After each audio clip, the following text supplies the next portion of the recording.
Saudara dan saudari terkasih, Injil kita hari ini diambil dari Injil Lukas bab 5 ayat 12 sampai 16. Pada suatu kali Yesus berada dalam sebuah kota. Di situ ada seorang yang penuh kusta. Ketika ia melihat Yesus, tersungkurlah ia dan memohon, "Tuan, jika Tuan mau, Tuan dapat mentahirkan aku." Lalu Yesus mengulurkan tangannya menjamah orang itu dan berkata, "Aku mau, jadilah engkau tahir." Seketika itu juga lenyaplah penyakit kustanya. Yesus melarang orang itu memberitahukannya kepada siapapun juga dan berkata, "Pergilah, perlihatkanlah dirimu kepada imam dan persembahkanlah untuk pentahiranmu persembahan seperti yang diperintahkan Musa sebagai bukti bagi mereka." Tetapi kabar tentang Yesus makin jauh tersiar, dan datanglah orang banyak berbondong-bondong kepadanya untuk mendengar dia dan untuk disembuhkan dari penyakit mereka. Akan tetapi ia mengundurkan diri ke tempat-tempat yang sunyi dan berdoa. Berbahagialah orang yang mendengarkan sabda Tuhan dan tekun melaksanakannya. Sabdamu adalah jalan, kebenaran dan hidup kami.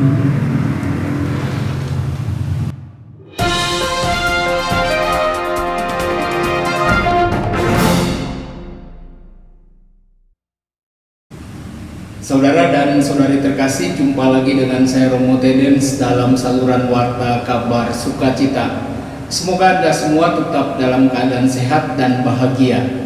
Injil kita hari ini diambil dari Injil Lukas bab 5 ayat 12 sampai 16. Seorang penderita kusta mendekati Yesus. Dia harus hidup jauh dari orang lain karena siapapun yang menyentuhnya akan menjadi najis. Tapi penderita kusta memiliki keberanian besar. Ia melanggar norma-norma agama agar dapat mendekati Yesus. Dia berkata, "Tuhan, jika Tuhan mau, Tuhan dapat menyembuhkan aku."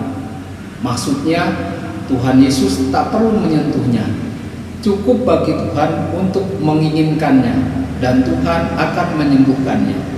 Saudara dan saudari, hukuman terhadap penderita kusta menyingkapkan dua hal buruk. Pertama, penyakit kusta membuatnya najis. Yang kedua, diasingkan oleh masyarakat dan agama. Hal ini juga menyingkapkan iman orang itu yang besar akan kuasa Yesus. Yesus sangat tersentuh menyembuhkan orang itu dari kedua hal buruk itu. Di tempat pertama, menyembuhkan pengisolasian dirinya. Yesus menyentuh penderita kusta itu. Yesus mau mengatakan, "Bagiku engkau tidak dikucilkan. Aku menerima engkau sebagai saudara." Lalu ia menyembuhkan penderita kusta itu dan berkata, "Aku mau, jadilah engkau tahir." Saudara dan saudari, penderita kusta itu agar dapat mengontak Yesus telah melanggar norma-norma hukum. Yesus juga agar dapat membantu orang itu dan menyingkapkan kepadanya wajah Allah yang baru, melanggar norma-norma agamanya dan menyentuh penderita kusta. Pada waktu itu, barang siapa menyentuh penderita kusta akan menjadi najis menurut wewenang keagamaan dan menurut hukum pada waktu itu. Saudara dan saudari, Yesus tidak hanya menyembuhkan si penderita kusta, tetapi Yesus juga ingin agar orang yang disembuhkan itu dapat hidup bersama dengan orang lain. Yesus sekali lagi menyisipkan orang itu ke dalam masyarakat sehingga ia dapat hidup bersama dengan orang lain. Pada waktu itu, agar penderita kusta dapat diterima lagi sebagai anggota masyarakat, ia membutuhkan sertifikat dari seorang imam bahwa ia telah sembuh.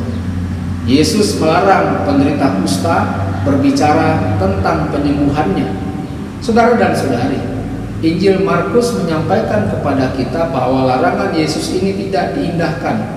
Penderita kusta itu pergi, tetapi kemudian mulai dengan leluasa mewartakan dan menceritakan kisahnya di mana-mana, sehingga Yesus tidak dapat lagi pergi secara terbuka ke kota-kota manapun, tetapi Yesus tinggal di luar kota di tempat-tempat sepi. Pertanyaannya mengapa? Saudara dan saudari, Yesus telah menyentuh seorang penderita kusta. Karena alasan ini, menurut pendapat agama pada masa itu, sekarang Yesus sendiri tidak suci dan Yesus harus menjauh dari semua orang. Yesus tidak bisa lagi masuk ke kota. Markus mengatakan bahwa orang-orang sama sekali tidak peduli terhadap norma-norma resmi itu. Orang-orang tetap datang kepada Yesus dari segala penjuru. Saudara dan saudari yang dikasihi Tuhan, dua pesan yang disampaikan oleh Lukas dan Markus kepada masyarakat pada zamannya dan kepada kita semua adalah: pertama, mengumumkan kabar baik berarti memberikan kesaksian tentang pengalaman konkret yang dimiliki Yesus. Apa yang diumumkan penderita kusta itu? Ia menceritakan kebaikan yang telah Yesus lakukan kepadanya kepada orang lain. Itu saja. Semua inilah kesaksian yang menggerakkan orang lain untuk menerima kabar baik Allah yang disampaikan oleh Yesus. Lalu yang kedua, agar dapat menyampaikan kabar baik kepada orang-orang, kita tidak perlu takut melanggar norma-norma agama yang bertentangan dengan proyek Allah dan yang mempersulit komunikasi, dialog, dan pengalaman hidup dari kasih, sekalipun hal ini menyiratkan kesulitan bagi orang-orang seperti yang dialami Yesus sendiri. Saudara dan saudari, refleksi pribadi bagi kita melalui firman Allah pada hari ini. Untuk membantu sesama, Yesus melanggar hukum kemurnian. Di dalam gereja kita dewasa ini, apakah ada hukum yang menyulitkan atau mencegah praktek kasih terhadap sesama?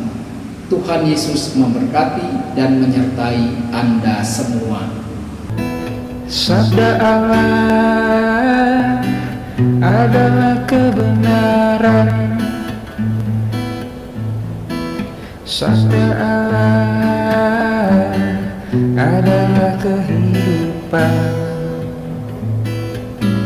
Mari kita mencintainya, mari kita menghayatinya.